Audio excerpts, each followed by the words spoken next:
खुलुमबाय। आसामाव हिन्जाव गदाय लायोब्ला गिनो गोनां आरो जेल जागोन होननानै आयेनबो दंखायो। थेवबो मानसिफ्रा गियाबासिनो हिन्जाव गदाय लागासिनो दङ। आरो बेबायदिनो सासे आसाम पुलिसाव साख्रि मावग्रा 28 एपीबिएन हरिदेब दास मुंनि सासे आसाम पुलिसाव साख्रि मावग्राया हिन्जाव गदाय लानानै मैया एरेस्ट खालामजानो गोनां जाबाय। हरिदेब दास बिथाङा नलबारि जिल्लायाव थानाय नारुवा गामिनि। बिथाङा 2016 मायथाइयाव जुलि जादोंमोन आरो बिसोरहा सानै गथ'फोरबो दङ। सासेया 8 बोसोर बैसोनि उन्दै हिन्जावसा गथ' आरो 5 बोसोर बैसोनि उन्दै हौवासा गथ'। नाथाय बिथांमोना जुलि जाखांनानै 2021 मायथाइयाव हौवा आरो हिन्जावनि गेजेराव नांलाय खोमलाय जादोंमोन आरो बेबायदि नांलाय खोमलाय जानायनि उनाव नांलाय खोमलाय जानायखाय हिन्जावा गावनि बिमानि न'आव थांनानै थाहैदोंमोन। बेनि उनाव हौवाया गुबुन हिन्जावजों मोजां मोनलायनानै 2024 मायथाइयाव जुलि जायो। नाथाय गिबि हिन्जावखौ डाइभर्स होआखैमोन। गदाय हिन्जाव लानानै मैया बिथाङा एरेस्ट खालामजानो गोनां जाबाय। मैया हिमन्त बिश्व शर्मा बिथांनियाव गिबि हिन्जावा थांनानै रिकुवेस्ट खालामहैदों एबा कमप्लेन हैदों आरो कमप्लेनखौ बेबायदि हैदों दि बिथांनि हौवाया आसाम पुलिसाव साख्रि मावो आरो बिथांनि हौवाया हिन्जाव गदाय लाबाय होननानै बेबायदि कमप्लेन होदों आरो डाइभर्स होआबासिनो एबा फाथैलाइ बिसियाबासिनो गुबुन आरोबाव हिन्जाव गदाय लानानै बिथाङा मैया मोनाबिलि समाव एरेस्ट खालामजानो गोनां जाबाय आरो एरेस्ट खालामनांगौ होननानै आसामनि chief minister doctor Himanta Biswa Sharma बिथाङानो अर्डार होदों। आसामाव बेबायदि आयेन दंखायो, जायफोरा साख्रि मावगोन एबा साख्रि मावाखैब्लाबो बिथांमोना जुदि हिन्जाव थाखानानै आरोबाव गुबुन सासे हिन्जाव गदाय लायोब्ला अब्ला बिथांनि जे साख्रि बे साख्रिया डिसमिस जागोन एबा केन्सेल खालामना होनाय जागोन। अराय समनि थाखाय बे साख्रिखौ केन्सेल खालामना होनाय जागोन होननानै जोङो मिथिनो मोन्दों। आरो जाय दा हिन्जाव गदाय लादों बा हरिदेब दास बिथाङा आसाम पुलिसाव साख्रि मावो आरो बिथांखौ दा इनभेस्टिगेसन खालामगोन। थारैनो बिथाङा जुलि जामारदों ना जामाराखै बेखौ नायगोन, बिथांनि रेकर्डखौ नायगोन, मेरेज सार्टिफिकेट नायगोन आरो लोगोसे बिथांनि फट'फोरखौ नायगोन आरो जुदि बे इनभेस्टिगेसन खालामनायाव थारैनो जुदि बिथाङा आरोबाव सेकेन्ड मेरेज एबा हिन्जाव गदाय लादोंब्ला बिथांखौ साख्रिनिफ्राय होखारनाय जागोन एबा पार्मानेन्टलि बिथांनि साख्रिखौ डिसमिस खालामनाय जागोन होननानै जोङो मिथिनो मोन्दों।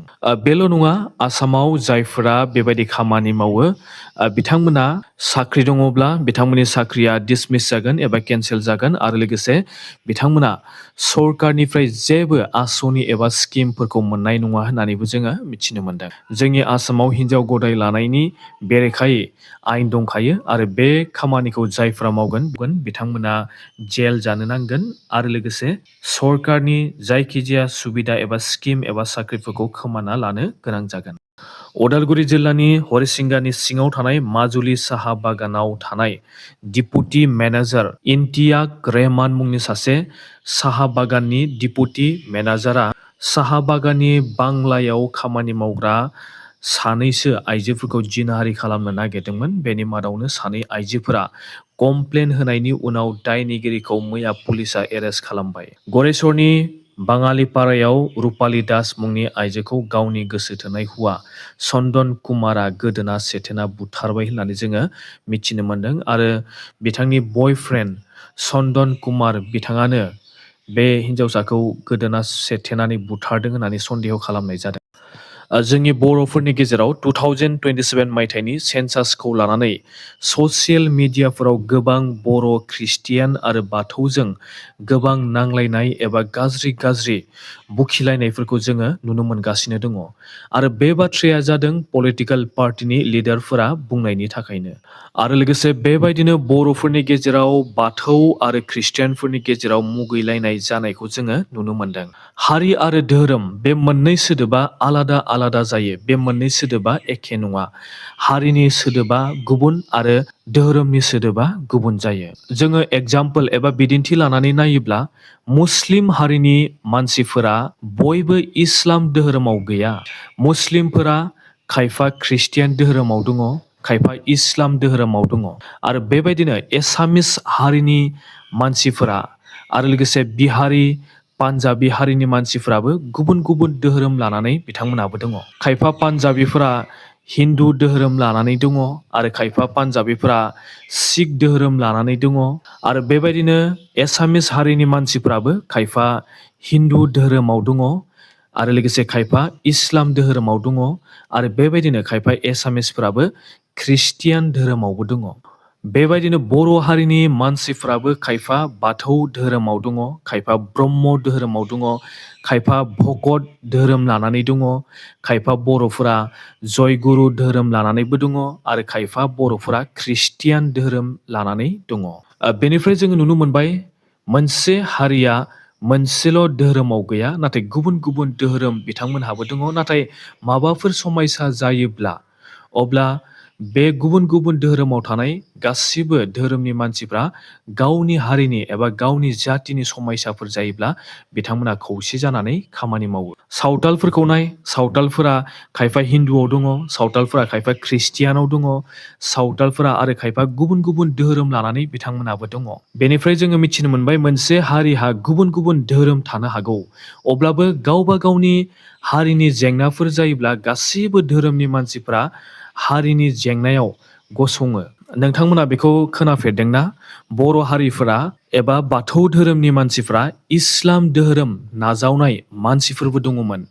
धुबरी जिल्लायाव थानाय मोननै जायगायाव बाथौफोरा इस्लाम धोरोम नाजावदोंमोन। बेखौ नोंथांमोना मिन्थियोना मिन्थिया? बेखौ मिन्थियोबा नोंथांमोना कमेन्ट खालाम। आरो बेफोरखौ ब्रह्म धोरोमनि फाउन्डार कालिचरन ब्रह्म बिथाङासो रैखा खालामदोंमोन। कालिचरन ब्रह्म, बिथांनि मुङा कालिचरन मेससोमोन। बिथांनि टाइटेलखौ सोलायनाय जादों आरो बेबायदिनो कालिचरन मेसनिफ्राय कालिचरन ब्रह्म लानाय जादों। बिथाङासो बर'फोरखौ गोबां रैखा खालामदोंमोन। बिथाङाबो बाथौनि सिस्टेमखौ मोजां मोनाखैमोन, बेनिखायनो बाथौनिफ्राय गावनानै बर'फोरखौ फोथांना लाखिनो, सोलोंथाइ होनो, गाज्रि हुदानिफ्राय रैखाथि होनो थाखाय ब्रह्म धोरोमखौ कालिचरन ब्रह्म बिथाङा फोसावदोंमोन। आरो बेबायदिनो बाथौनिफ्राय गोबां बर'फ्रा ब्रह्म धोरोम नाजावदों। आरो बे बाथ्राया सैथो नंगौना नङा बेखौ नोंथांमोना कमेन्ट खालाम। आरो बेनिफ्राय जोङो मिथिनो हादोंदि बुहुमाव गोबां हारिनि मानसिफोर दङ। बर' हारि, एसामिस हारि, मुस्लिम हारि, पान्जाबि हारि आरो सावताल हारिनि मानसिफोर, बिहारि हारिनि मानसिफोर, बेबायदि गुबुन गुबुन हारिनि मानसिफोर दङ आरो बिथांमोनाबो मोनसेल' धोरोमाव गैया, बिथांमोनाबो गुबुन गुबुन धोरोमाव दङ। आरो बेबायदिनो जोंनि बर'फोराबो बर' हारि जानो हागौ, नाथाय बर'फोराहाबो गुबुन गुबुन धोरोम दङ। जोङो बुहुमाव नायोब्ला रावबो मोनसे हारिया मोनसे धोरोमाव गैया होननानै जोङो बेनि रेकर्डखौ जोङो मोननो हायो। नागालेण्ड स्टेटनि मुन मुंनि टाउनाव हाजोनि हाया गुगानानै 10 खाननिबो बारा न'फोरखौ हाजों खोबसिनबाय होननानै जोङो मिथिनो मोन्दों आरो लोगोसे 7 जन सुबुंफोरखौबो थैनो गोनां जाबाय होननानै जोङो मिथिनो मोन्दों। 7 जननि मादाव 4आ आइजोफोरमोन। अखा फैनायनि जाहोनाव हाखौ गुरै जानानै गुगादों होननानै जोङो मिथिनो मोन्दों। थैनाय न'खरनो नागालेण्डनि चिफ मिनिस्टारा 4 लाखै रां होगोन होननानै फोसावनायखौ जोङो मैया नुनो मोन्दों। आसामनि सिङाव थानाय जरहाट, शिबसागर, चराइदेव जिल्लाफोराव गोबां अखा फैनायनि जाहोनाव गोबां दैबाना जादों। बेनिखायनो आसामनि chief minister doctor Himanta Biswa Sharma बिथाङा इन्डियान आर्मि आरो इन्डियान एयार फर्सखौ रैखा खालामनो थाखाय खावलायहरदों, मानोना दैबानाजों खहा जानायफोरखौ रैखा खालामनो थाखाय रेडि खालामदों।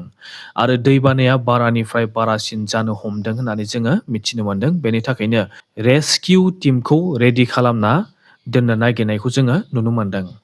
आसामनि chief minister doctor Himanta Biswa Sharma बिथाङा बुंनाय बायदिब्ला निउ दिल्लीनि द्वारकायाव आसाम सरकारा कालचारेल काम कन्वेन्शन सेन्टार आरो नामघर बानायनो थांखि लादों। बेफोर सेन्टार आरो नामघर मन्दिरखौ फैगौ जानुवारिनिफ्राय बानायनाय जागोन एबा स्टार्ट खालामगोन।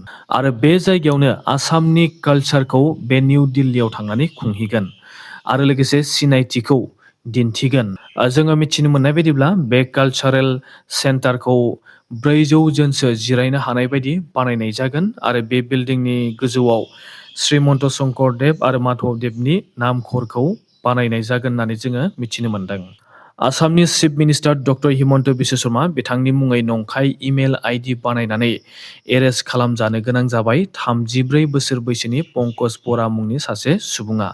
बिथाङा गुवाहाटीनि सानसारिनि बिथाङा इमेल आइडिजों पाब्लिकफोरखौ हेकिं खालामनो नागिरदोंमोन आरो आफादफोरखौ अर्गेनाइजेसनफोरखौ टारगेट खालामनो नाजादोंमोन। बिथाङा टारगेट खालामदोंना खालामाखै आरो सिगाङाव बिथाङा टारगेट खालामनानै बेबायदि हेकिं खालामदोंना खालामाखै बेखौ दा इनभेस्टिगेशन खालामनाय जागोन, नाथाय बिथाङा एरेस्ट खालामजानो गोनां जाबाय।